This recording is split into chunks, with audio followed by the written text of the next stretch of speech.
Welcome to this Sahara 4 exercise. In this exercise, we will start working with dynamic well attributes. They are similar to what we discussed previously with the static attributes. The main difference is that the dynamic well attributes will change over time. So when we import them, we have to define which date that change, the modification of the attribute will take place. So what we will do here is create a new dynamic well attribute that will reflect the extraction system inside each of the different wells.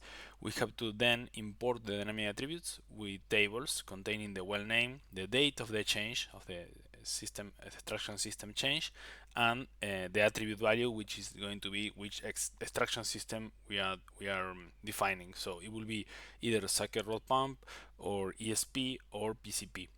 So first, let's create the new variable. For that, we will go to our Sahara project here, edit variables, and go to dynamic attributes.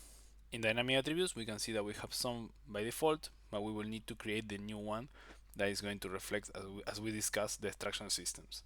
So now we will create a new dynamic attribute, and here in name, we will name it extraction system.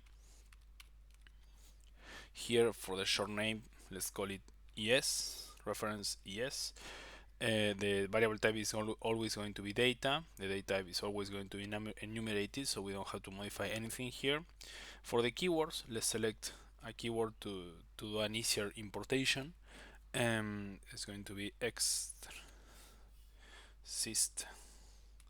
So we have to remember to use this keyword when importing the information.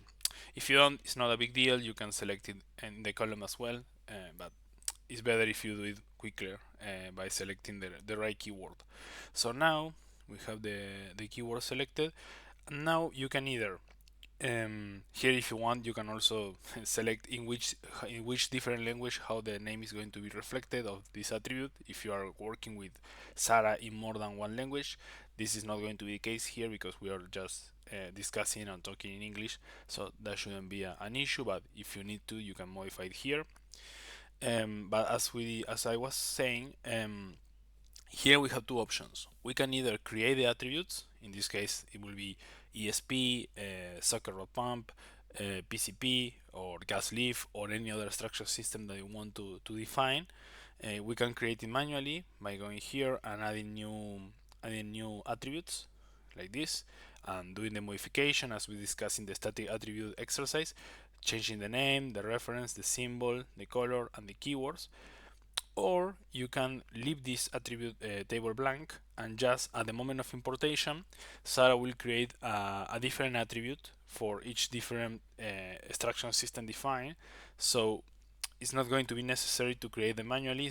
They are going to be created automatically, and then we can go back here to this table and select the different symbols where we want to reflect each different extraction system that we imported.